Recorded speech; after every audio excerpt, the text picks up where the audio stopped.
الحمد لله نحمده ونستعينه ونستغفره ونؤمن به ونتوكل عليه ونعوذ بالله من شرور أنفسنا ومن سيئات أعمالنا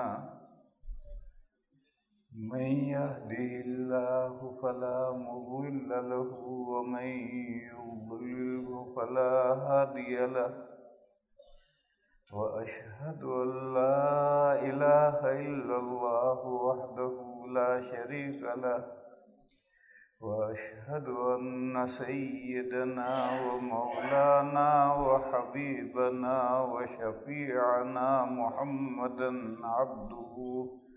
محمدا عبده ورسوله أرسله إلى الناس كافة بشيرا ونذيرا وداعيا إلى الله بإذنه وسراجا منيرا صلى الله تعالى عليه وعلى آله وصحبه وبارك وسلم تسليما كثيرا وبعد فأعوذ بالله من الشيطان الرجيم بسم الله الرحمن الرحيم يا أيها الذين آمنوا اذكروا الله ذكرا كثيرا وسبحوه بكرة وأصيلا هو الذي يصلي عليكم وملائكته ليخرجكم من الظلمات إلى النور وكان بالمؤمنين رحيما تحيتهم يوم يلقونه سلام وأعد لهم أجرا كريما۔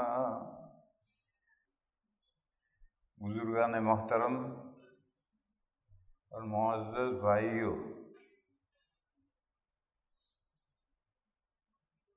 اللہ پاک جل شانہ و عم نوالہ نے سورہ احزاب میں 2 نصاب بیان کیے ہیں۔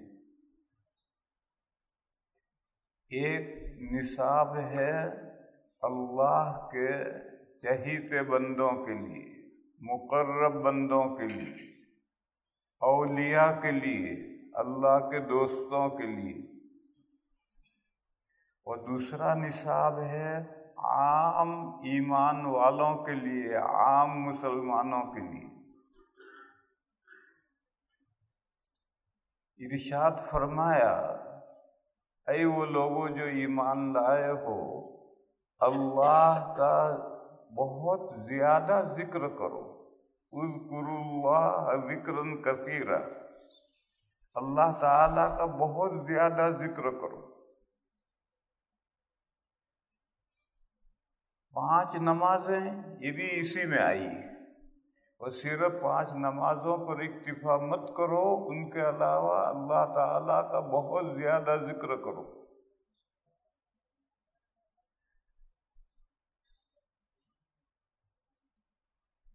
میکسیمم کیا ہے اس کا؟ بہت زیادہ کا میکسیمم کیا ہے؟ بہت زیادہ کا میکسیمم ہے ہر سانس کے ساتھ اللہ کو یاد کرو۔ کوئی سانس اللہ کے ذکر سے خالی نہیں ہونا چاہیے۔ یہ تو آخری درجہ ہے، اور اس سے نیچے بہت سے درجے ہیں، اللہ کو بہت یاد کرنے کے بہت سے درجے ہیں۔ آخری درجہ یہ جو آخری درجہ ہے اس کو پاس انفاس کہتے ہیں۔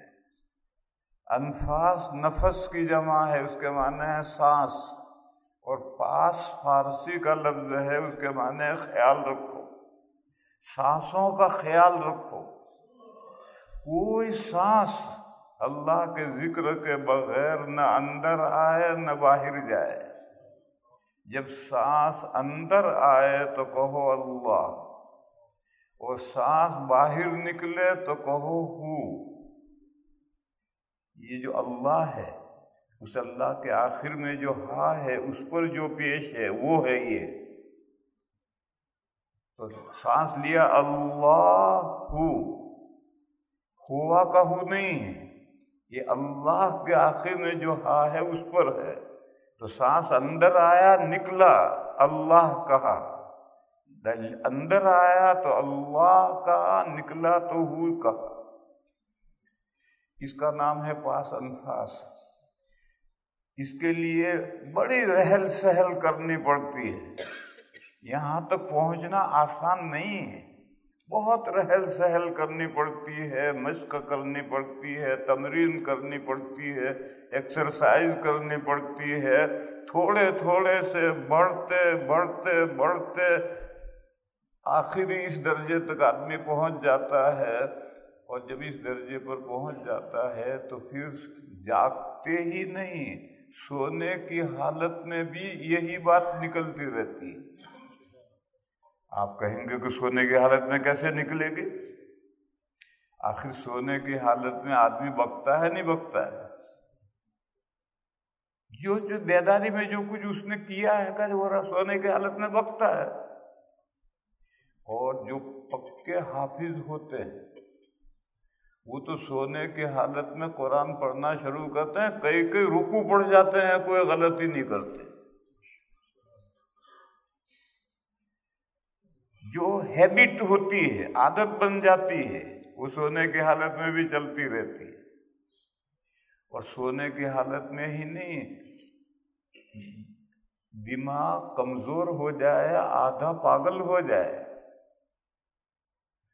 تو ابھی تندرستی کے زمانے کی باتیں زبان پر چلتی رہتی ہیں۔ میرے محلے میں، میرے گھر کے سامنے دروازے میں دوسرا گھر ہے، اس میں ایک بڑی بھی تھی، وہ آخری عمر میں بے بھان ہو گئی تھی، ہوش نہیں رہتا تھا، اور محلے میں بھٹکتی رہتی تھی، کبھی اس گھر کبھی اس گھر کبھی اس گھر۔ وہ حافظ تھی، حافظہ تھی۔ تو جب وہ میرے گھر آتی تھی تو میرے بچے ان سے کہتے تھے، اماں قرآن پڑھو، یا بنی اسرائیل اذکروا نعمتی التی انعمت علیکم، بس اس نے پڑھنا شروع کر دیا، پورا پارا پڑھ جاتی تھی۔ بھی اتنی آیت پکڑا دو اس سے، جہاں سے آیت پکڑائی تھی وہاں سے پورا پارا پڑھ جاتی تھی، کیونکہ جوانی میں پکی حافظ تھی تو بے بھان ہو گئی، تب بھی اس کو وہ یاد ہے اور پڑھتی۔ اور جو بچے بیداری میں یاد کرتے رہتے ہیں، وہ سونے کے بعد بھی رکوع تو رکوع پڑھ جاتے ہیں۔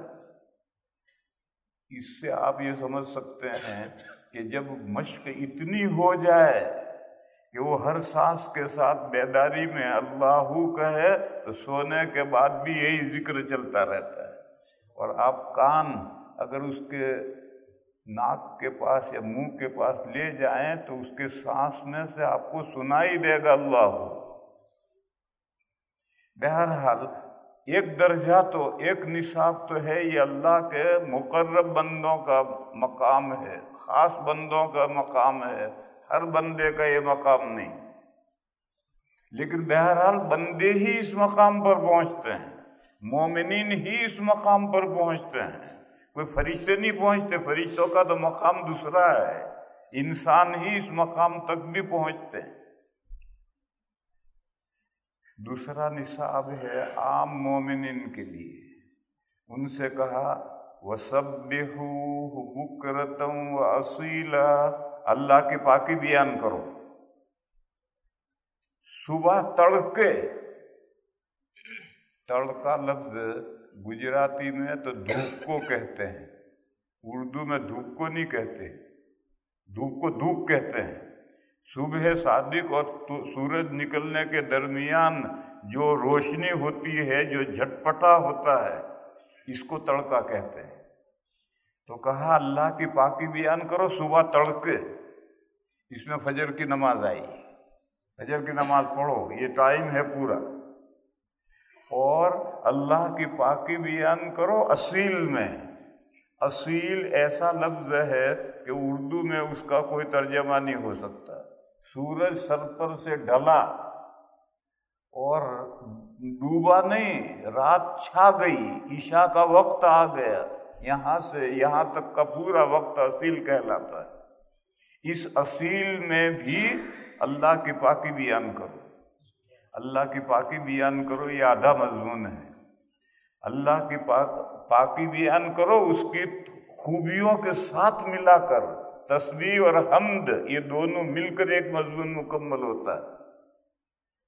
اللہ میں کوئی عیب نہیں ہے اور اللہ میں ہر خوبی ہے، کوئی خوبی ایسی نہیں ہے جو اللہ میں نہ ہو، اور کوئی ایسا عیب نہیں ہے جو اللہ میں ہو۔ یہ دونوں مضمون سبحان اللہ والحمد للہ، دونوں مضمون ساتھ بیان کرنے کا نام ہے تسبیح و تحمید۔ تو فرمایا کہ اللہ کی پاکی بیان کرو صبح صادق کے بعد سورج نکلنے سے پہلے، اور سورج ڈھلنے کے بعد رات چھانے تک۔ یہاں 4 نمازیں رکھی ہیں، یہاں 1 نماز رکھی ہے، اور 4 نمازیں رکھی ہیں برابر وقفے کے ساتھ۔ زوال کے بعد گھنٹہ، سردیوں میں نبی پاک صلی اللہ تعالی علیہ وسلم کا معمول سردیوں میں زوال ہوتے ہی ظہر پڑھ لینے کا تھا، لیکن گرمیوں میں، بلکہ سخت گرمیوں میں زوال ہوتے ہی حضور ظہر نہیں پڑھتے تھے۔ وقت کو ٹھنڈا ہونے کے بعد میں تو گھنٹہ، 1.5 گھنٹہ، 2 گھنٹے جب زوال سے گزریں گے تب وقت ٹھنڈا ہوگا، اس وقت ظہر پڑھتے تھے۔ پھر اتنے ہی وقفے کے بعد عصر ہے، پھر اتنے ہی وقفے کے بعد مغرب ہے، پھر اتنے ہی وقفے کے بعد عشاء ہے، عشاء پڑھ کے سو جاؤ۔ 2 وقت خالی رکھے ہیں اللہ نے عام مسلمانوں کے لیے، 2 وقت خالی رکھے ہیں۔ سورج نکلا یہاں سے لے کر زوال ہوا، سورج ڈھلا وہاں تک کا وقت خالی رکھا ہے، کاروبار کرو۔ اور عشاء پڑھی اور سو جاؤ، فجر تک، صبح صادق تک کا وقت خالی رکھا ہے، سو جاؤ، آرام کرو۔ اس میں عام مسلمانوں کے لیے کوئی نماز نہیں رکھی، لیکن اللہ کے جو خاص بندے ہیں ان کے لیے ادھر بھی نماز رکھی، ادھر بھی نماز رکھی۔ ادھر نماز رکھی ہے اشراق و چاشت، یہ دونوں نمازیں ایک ہیں۔ اگر آپ سورج نکلنے کے بعد سورج میں جب کرنیں پیدا ہو جائیں اس وقت اگر آپ نماز پڑھیں تو اشراق ہے، اور 9-10 بجے پڑھیں تو چاشت ہے۔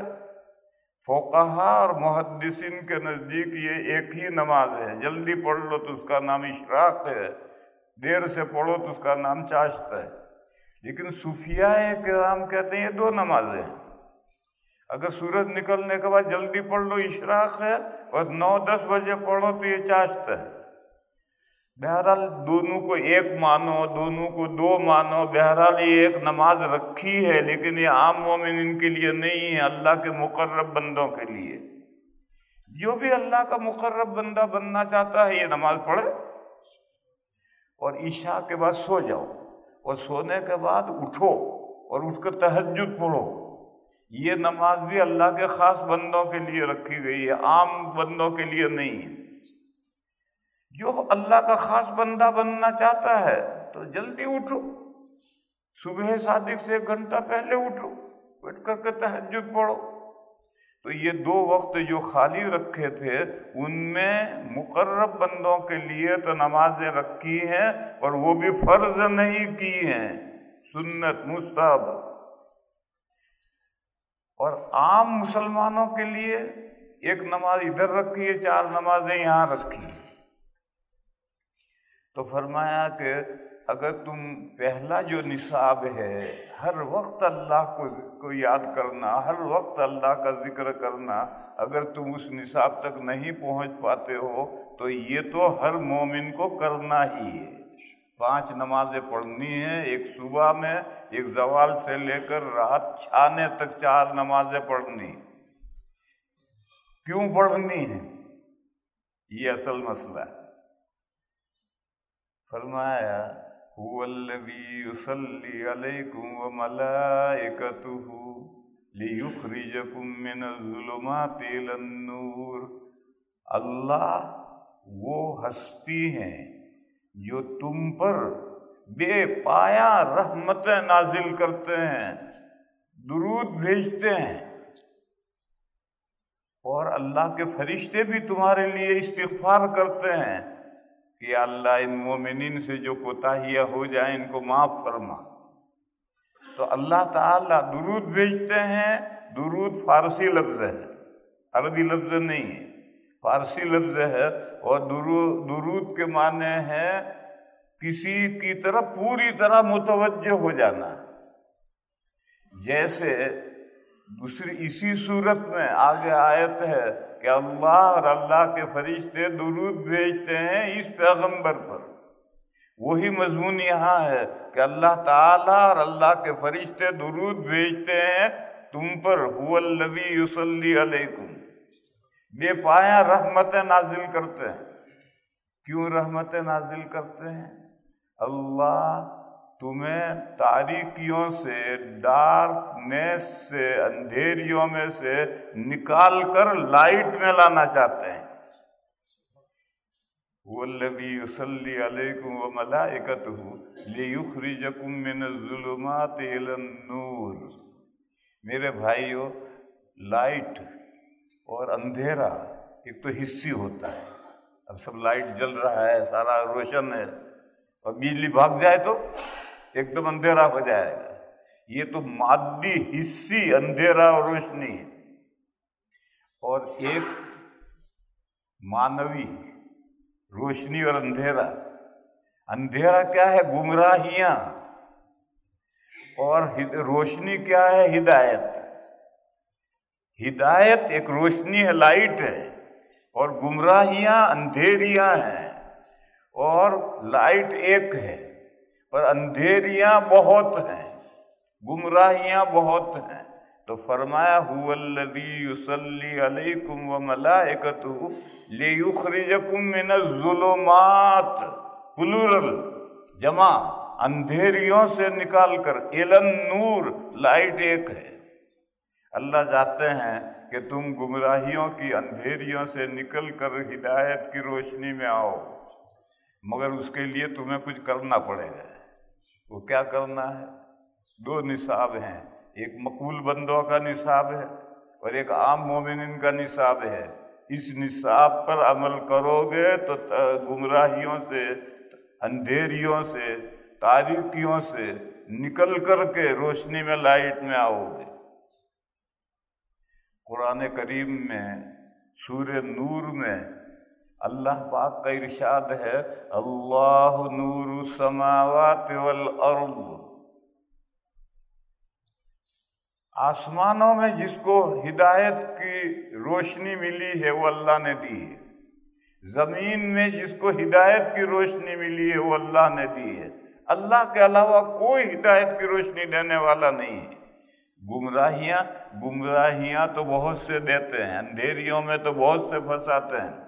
شیطان پھنساتا ہے، دجال پھنساتا ہے، برے دوست احباب پھنساتے ہیں، گندا ماحول پھنساتا ہے، اور پتہ نہیں کیا کیا گمراہی کے اسباب ہیں۔ اندھیریوں میں لے جانے والے اسباب تو بہت ہیں، لیکن ہدایت صرف اللہ دیتے ہیں۔ آسمانوں میں جس کو ہدایت ملی وہ بھی اللہ نے دی ہے، زمین میں جس کو ہدایت ملی وہ بھی اللہ نے دی ہے۔ پھر یہ آیت پوری ہو کر اگلی آیت ہے، فی بیوت اذن اللہ ان ترفع۔ یہ لائٹ پیدا ہوتی ہے، کائن فی بیوت، پیدا ہوتی ہے ایسے گھروں میں جن گھروں کے بارے میں اللہ نے پرمیشن دیا ہے کہ وہ گھر ہائی کلاس بنائے جائیں، اونچے بنائے جائیں۔ فی بیوت اذن اللہ ان ترفع۔ پرانے زمانے میں اب تو 100 منزلہ بلڈنگیں بننے لگی، پہلے ایک منزل ہی بنتی تھی، بڑی مشکل سے بالا خانہ بنتا تھا، اس سے اوپر کچھ نہیں ہوتا تھا۔ اب مسجدوں کو کیسے اونچا کیا جائے؟ تو سارے مذاہب میں کیتھیڈرل دیکھو عیسائیوں کے، مینارے کی طرح اونچا جاتا ہے، شہر میں کہیں سے دیکھو وہ کیتھیڈرل رکھا۔ ہندوؤں کے مندر دیکھو، مینارے کی طرح سے اونچے جاتے ہیں، دور سے نظر آئے گا وہ مندر۔ مسجدوں کے مینارے بنائے، یہ میناروں کا سلسلہ اس آیت پر عمل ہے، کیونکہ مسجد کو اونچا بنائیں گے کون چڑھے گا؟ تو ایک مینارہ بنا دیا بہت اونچا، دور سے نظر آ رہا ہے کہ وہ مسجد رہی۔ تو فرمایا کہ یہ ہدایت کی روشنی پیدا ہوتی ہے ایسے گھروں میں جن گھروں کے بارے میں اللہ نے پرمیشن دیا ہے، آرڈر نہیں دیا۔ اگر آرڈر دیا ہوتا تو پھر تو مینارہ بنانا لازم ہو جاتا ہے۔ پرمیشن دیا ہے کہ وہ اونچے کیے جائیں، انترفا۔ یہ جو گھر ہیں مسجدیں، ان مسجدوں میں ہدایت کا نور پیدا ہوتا ہے۔ پس جس نے اپنے گھر کا تار مسجد کے ساتھ جوڑا ہے، اس کے گھر میں ہدایت کی روشنی جائے گی۔ اور اگر مسجد سے اس کا تار جڑا ہوا نہیں ہے تو اس کے گھر میں اندھیرا رہے گا، اندھیرا ہی اندھیرا رہے گا، اس کے گھر میں ہدایت کی روشنی نہیں پہنچ سکتی۔ تار جوڑنے کا کیا مطلب ہے؟ مانوی تار جوڑنا ہے، حقیقی حصی نہیں۔ یعنی وہ اور اس کے بچے برابر پانچوں نمازوں میں مسجدوں میں آتے ہوں، جاتے ہوں، آتے ہوں، جاتے ہوں، کیونکہ مسجدوں میں جماعت ہوتی ہے، قرآن پڑھا جاتا ہے، وعظ ہوتا ہے، نصیحتیں ہوتی ہیں، دین کی باتیں ہوتی ہیں، تو یہ سن کر آدمی جائے گا، گھر میں پہنچائے گا تو اس گھر میں ہدایت کی روشنی ہوگی۔ اور اگر مسجد میں کبھی آتا ہی نہیں، ایک مسجد کے پاس میں ایک نیبر تھا، اس کا بیل کھوٹے سے کھل گیا، مسجد میں آ گیا اور گملوں میں جو پودے تھے وہ خراب کر دیے۔ تو متولی صاحب اس پڑوسی کو ڈانٹنے کے لیے گئے کہ تمہارے بیل نے مسجد میں سارے پودے آ کر خراب کر دیے۔ تو اس نے جواب دیا وہ بیل تھا اس لیے مسجد میں آیا، مجھے کبھی دیکھا ہے؟ دیکھا مجھے کبھی دیکھا ہے؟ وہ تو بیل تھا اس لیے مسجد میں آیا۔ اب ایسا نیبر، اس کے گھر میں ہدایت کی روشنی کہاں پہنچے گی؟ اس کے گھر میں تو اندھیرا ہی اندھیرا ہوگا۔ اور جو مسجد آتا ہے زیادہ، پانچوں نمازوں میں آتا ہے جاتا ہے، تو بہت سی دین کی باتیں سنے گا، دین کی باتیں سنے گا تو روشنی، ہدایت کی روشنی اسے ملے گی۔ تو فرمایا کہ یہ ہدایت کی روشنی ایسے گھروں میں پیدا ہوتی ہے جن گھروں کے بارے میں اللہ نے یہ اجازت دی ہے کہ ان کو اونچے کیے جائے۔ گھروں میں تو بجلی نہیں پیدا ہوتی، گھروں میں مشینیں لگی ہوتی ہیں، وہ مشینیں چلتی ہیں تو الیکٹرکسٹی پیدا ہوتی ہے اور سارے شہر میں سپلائی ہوتی ہے۔ تو مسجدوں میں نور ہدایت پیدا ہوتا، کیسے پیدا ہوتا ہے؟ فرمایا یسبح لہ فیہا بالغدو والآصال، اللہ کی پاکی بیان کرتے ہیں، اللہ کی تعریف کرتے ہیں ان گھروں میں صبح تڑکے اور زوال سے لے کر سورج رات چھانے تک اصیل میں، وہاں اللہ کی پاکی بیان کرتے ہیں۔ یہ وہ مشینیں ہیں جو چل رہی ہیں۔ کون پاکی بیان کرتے ہیں؟ رجال، مرد۔ اس میں اشارہ ہے، اگر کوئی سمجھنا چاہے تو اشارہ ہے، نہ سمجھنا چاہے تو کوئی نہیں سمجھا سکتا کہ مسجدوں میں 5 وقت کی حاضری مردوں پر لازم ہے، عورتوں پر لازم نہیں ہے۔ عورتوں کے احوال ایسے ہیں کہ وہ 5 وقت کی حاضری نہیں دے سکتی۔ اذان ہوئی 4 منٹ باقی ہیں، بچے نے پخانہ کر دیا، اب کیا کرے گی عورت؟ اس کو سنبھالے گی یا ادھر کرے گی؟ چولہے پر بگھار رکھا، پیاز ڈالنے کا وقت آیا اور نماز کا وقت ہو گیا، تو کیا کرے گی عورت؟ نماز کا اعلان ہوا اور وہ منتھلی پیریڈ میں ہے، تو بیچاری کیسے آئے گی؟ عورتوں کے احوال ایسے نہیں ہیں کہ ان کے اوپر 5 نمازوں میں مسجد میں آنا لازم کیا جائے۔ ہاں کبھی عورت مسجد میں آ جائے، آؤ، کوئی مسجد مردوں کی پراپرٹی نہیں ہے، تمام مسلمانوں کے لیے ہے، عورتوں کا بھی حق ہے، لیکن عورتوں کو 5 نمازوں میں نہیں آنا، ان پر یہ چیز لازم نہیں کی گئی ہے، مردوں پر لازم کیا گیا۔ مردوں پر کس درجہ لازم ہے؟ حضرت امام بخاری علیہ الرحمہ کی رائے یہ ہے کہ جماعت سے نماز پڑھنا فرض ہے، اور یہ جو غیر مقلدین ہوتے ہیں یہ امام بخاری علیہ الرحمہ کی بخاری شریف کو بہت اہمیت دیتے ہیں، اور ان کی جو یہ رائے ہے اس رائے کو ان کے نزدیک بھی جماعت سے نماز پڑھنا فرض ہے۔ اسی لیے ایک جماعت ہوگی تو دوسری کریں گے، تیسری کریں گے، چوتھی کریں گے، ان کی بیچاروں کی مجبوری ہے، ان کے نزدیک تو جماعت سے نماز پڑھنا فرض ہے، اور یہ امام بخاری علیہ الرحمہ کی رائے ہے۔ لیکن چاروں ائمہ یہ کہتے ہیں کہ جماعت سے نماز پڑھنا سنت مؤکدہ اشد تاکید ہے۔ حدیث شریف میں فرمایا ہے کہ جہاں 3 مسلمان بسے ہوئے ہوں اگر وہ مل کر نماز نہیں پڑھیں گے تو شیطان ان پر غالب آ جائے گا۔ لہذا مردوں کے لیے تو مسجدوں میں ہی آ کر نماز پڑھنا ہے، چاہے فرض کرو کہو، چاہے سنت مؤکدہ اشد تاکید کو۔ یہ جو رجال آیت میں ہے کہ وہاں مرد تسبیح پڑھتے ہیں، ان مردوں کا کوئی کام نہیں ہے جو مسجد میں بیٹھے بیٹھے تسبیح پڑھ رہے؟ فرمایا کہ لا تلہیہم تجارت ولا بیع عن ذکر اللہ، وہ تجارت بھی کرتے ہیں، سودا سلب بھی کرتے ہیں، نوکریاں بھی کرتے ہیں، سارے کام کرتے ہیں، مگر ان کو یہ مشاغل، دنیا کے مشاغل اللہ کے ذکر سے غافل نہیں کرتے۔ جب ٹائم ہوتا ہے تو دوڑ کر مسجد میں پہنچتے ہیں۔ ایک حدیث شریف ہے بخاری شریف کی، قیامت کے دن جب کوئی سایہ نہیں ہوگا،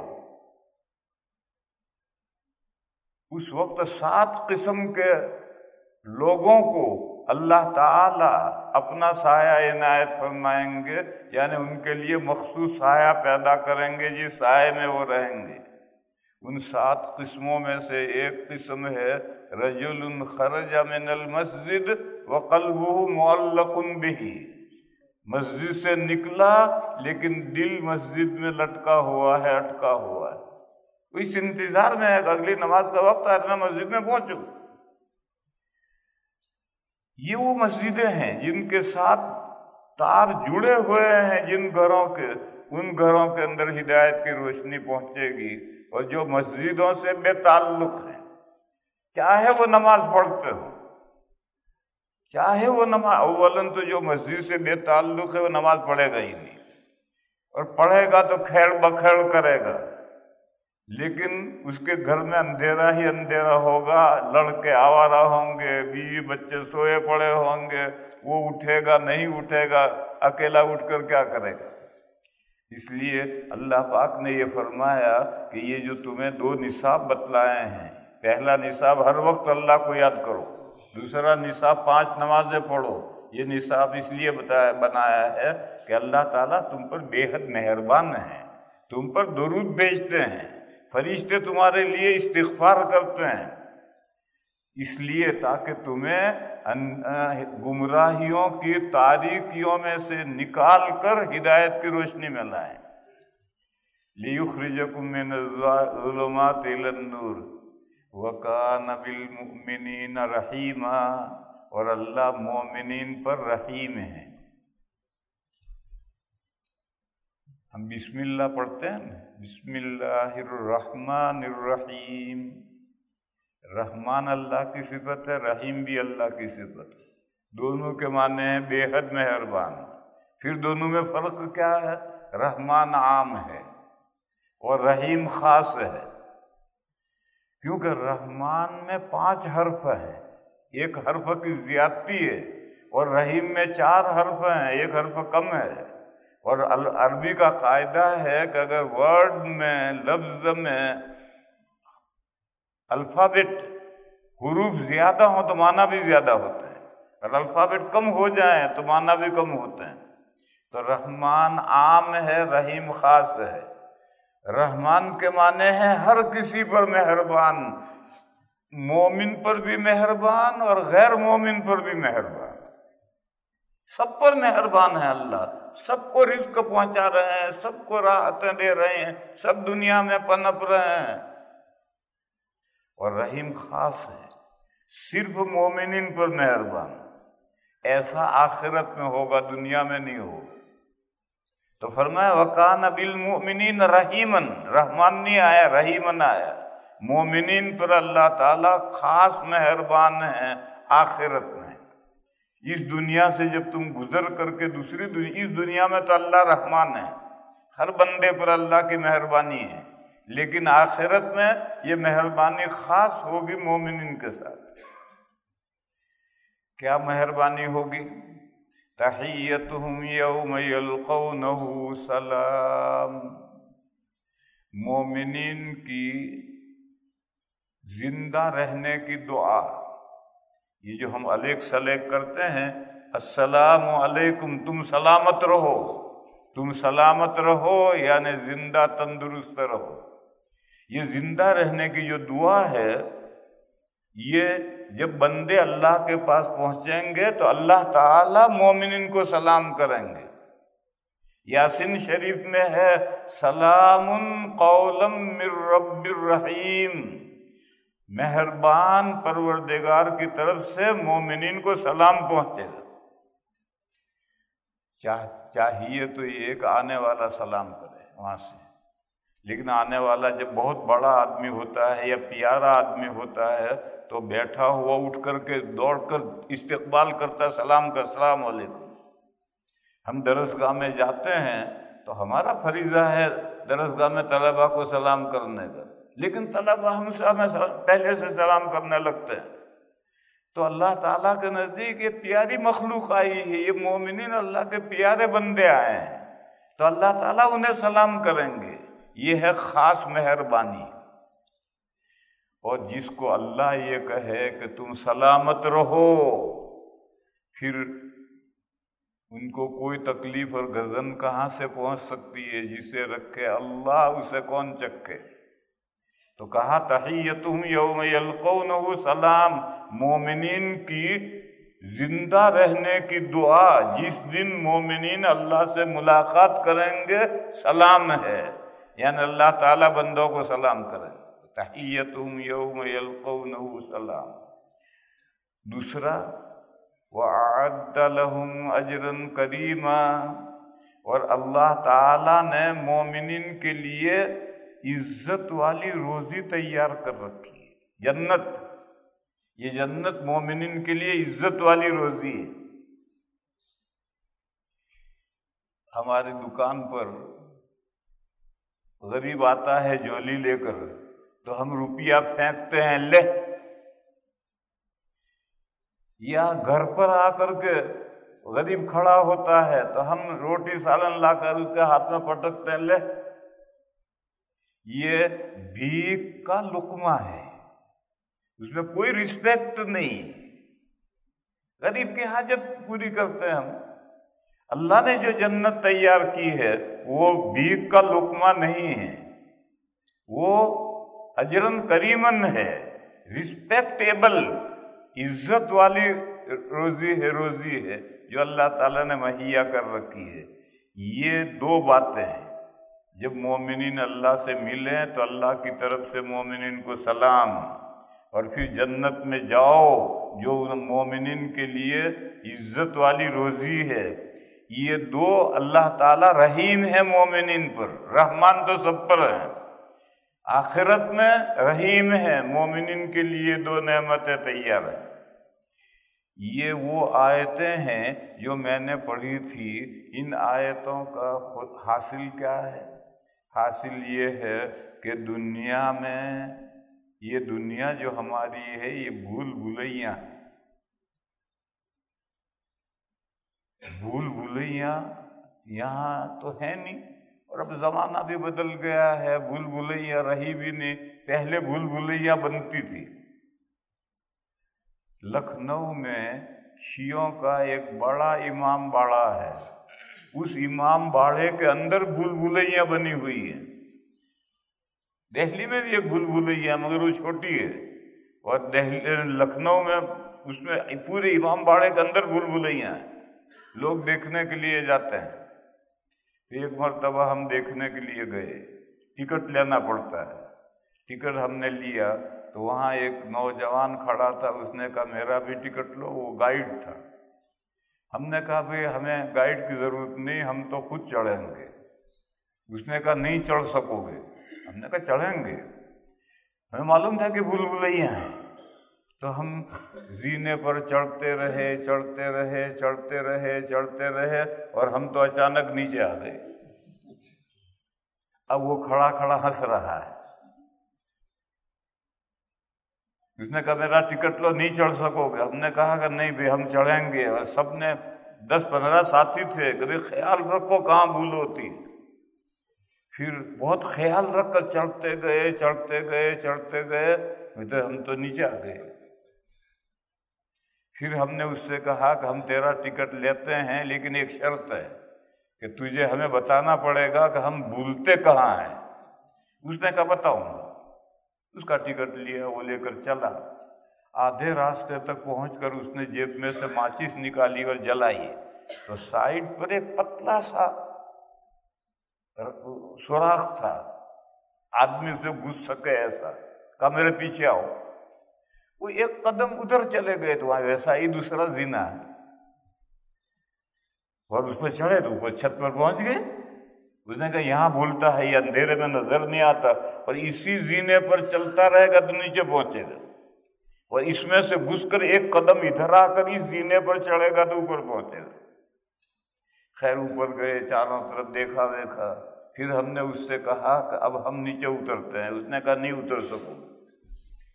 ہم نے کہا کیوں نہیں اتر سکتے ہیں؟ نے کہا جاؤ اترو۔ اب ہم اترنے لگے، اور سب سے کہا بھائی خیال رکھنا وہ اندھیرا کہاں آتا ہے۔ ماچی اس سے ہم نے لے لی تھی۔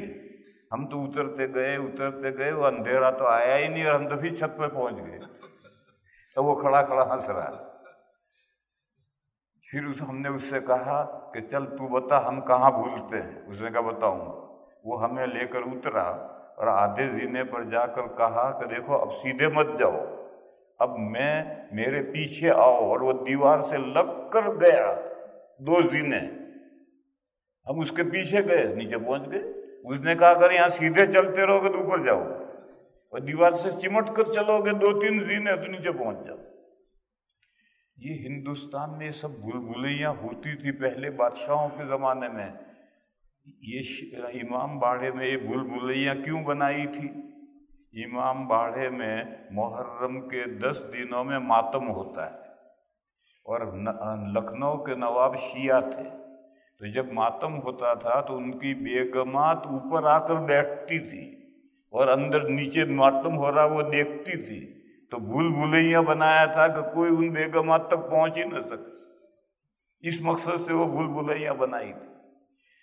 میں یہ کہہ رہا ہوں کہ میرے بھائیوں یہ دنیا بھول بھلیاں ہے۔ یہاں بے شمار راستے ہیں جو جہنم تک پہنچتے ہیں، صرف ایک راستہ ہے جو جنت تک پہنچتا ہے، وہ ایک راستہ بھی ان راستوں کے بیچ میں ہے، باقی سب راستے جہنم تک پہنچتے ہیں۔ ایک آئیڈیا ہے بڑا خوبصورت، لیکن آدھا رائٹ ہے آدھا رونگ ہے۔ لوگ یہ کہتے ہیں تمام مذاہب اللہ تک پہنچنے کی محنتیں ہیں، ہر مذہب یہ چاہتا ہے کہ اللہ تک پہنچے۔ یہاں تک صحیح ہے، دنیا میں جتنے مذاہب ہیں بڑی بڑی ریاضتیں کرتے ہیں، عیسائی، ہندو، دنیا چھوڑ دیتے ہیں، زندگی بھر شادیاں نہیں کرتے، کنوارے رہتے ہیں، عورتیں بھی مرد بھی، یہ سب کیا چاہتے ہیں؟ اللہ تک پہنچنا چاہتے ہیں۔ سب کی یہی محنتیں ہیں۔ پھر لوگ یہ کہتے ہیں کہ جب اللہ تک پہنچنے کی یہ محنت ہے تو سب پہنچیں گے اللہ تک، کوئی دیر سے پہنچے گا، کوئی سویرے پہنچے گا، کوئی راستہ سیدھا ہے، کوئی اینچ پینچ والا ہے۔ جب سب کی محنتیں یہ ہیں تو سب پہنچیں گے اللہ تک، یہ رونگ ہے۔ سب راستے اللہ تک کب پہنچیں گے؟ جب ڈائریکشن ایک ہو، اور اگر ڈائریکشن الگ ہو تو کہاں سے پہنچیں گے؟ جتنا چلو گے اتنے اللہ سے دور ہو۔ فارسی کا ایک شاعر کہتا ہے، ایک عرب کا جنگل کا رہنے والا اونٹ پر بیٹھ کر جا رہا ہے، اس سے کوئی کسی نے ملاقات کی، کہاں جا رہا ہے؟ اس نے کہا مکے جا رہا ہوں۔ اس نے کہا تو کبھی قیامت کی صبح تک مکے نہیں پہنچ سکتا، جس روڈ پر تو جا رہا ہے یہ روڈ تو چائنا جا رہا ہے۔ ہرگز نہ رسی بکعبہ عربی کی راہ کہ می تو می روی و ترکستان است۔ تو ڈائریکشن مختلف ہے تو یہ کتنا بھی چلے گا کہاں سے پہنچے گا؟ ہندو 20 کروڑ خداؤں کو مانتے ہیں، وہ خدا تک کہاں سے پہنچیں گے؟ عیسائی 3 خداؤں کو مانتے ہیں، وہ خدا تک کہاں سے پہنچیں گے؟ یہودی کا پہلا جو ہمارا کلمہ ہے لا الہ الا اللہ، یہودیوں کا بھی یہی کلمہ ہے۔ پہلے کلمے کے پہلے جز میں یہودیوں میں ہم میں کوئی فرق نہیں، لیکن دوسرا کلمہ کا، ہمارا کلمہ کا جو دوسرا جز ہے وہ ان کے یہاں ہے ہی نہیں۔ لندن میں جو پورے یورپ کا سب سے بڑا ربائی ہے، اس سے میں ابھی مل کر آیا ہوں۔ میں نے اس سے پوچھا ہمارا کلمہ ہے لا الہ الا اللہ، تمہارا کلمہ کیا ہے؟ اس نے کہا ہمارا بھی یہی کلمہ ہے۔ میں نے کہا کلمے کا دوسرا جز کیا ہے؟ اس نے کہا دوسرا جز ہمارے یہاں کوئی نہیں ہے۔ میں نے کہا تم موسیٰ علیہ السلام کے بارے میں کیا عقیدہ رکھتے ہو؟ تو اس نے کہا اونلی ٹیچر۔ تو میں نے کہا پھر تورات کہاں سے آئی؟ وہ اونلی ٹیچر ہے۔ کہا وہ ایکسیڈنٹلی موسیٰ کو اللہ نے دے دی تھی، ایکسیڈنٹلی موسیٰ کو اللہ نے تورات دے دی تھی، تو کلمے کا کوئی دوسرا جز ہے ہی نہیں۔ اور میرے بھائیوں قاعدہ سمجھو، ہر بندہ ڈائریکٹ اللہ تک پہنچ سکتا ہے، کوئی واسطہ ضروری نہیں ہے، نہ بیعت ضروری ہے، نہ پیر ضروری ہے، نہ یہ ضروری ہے۔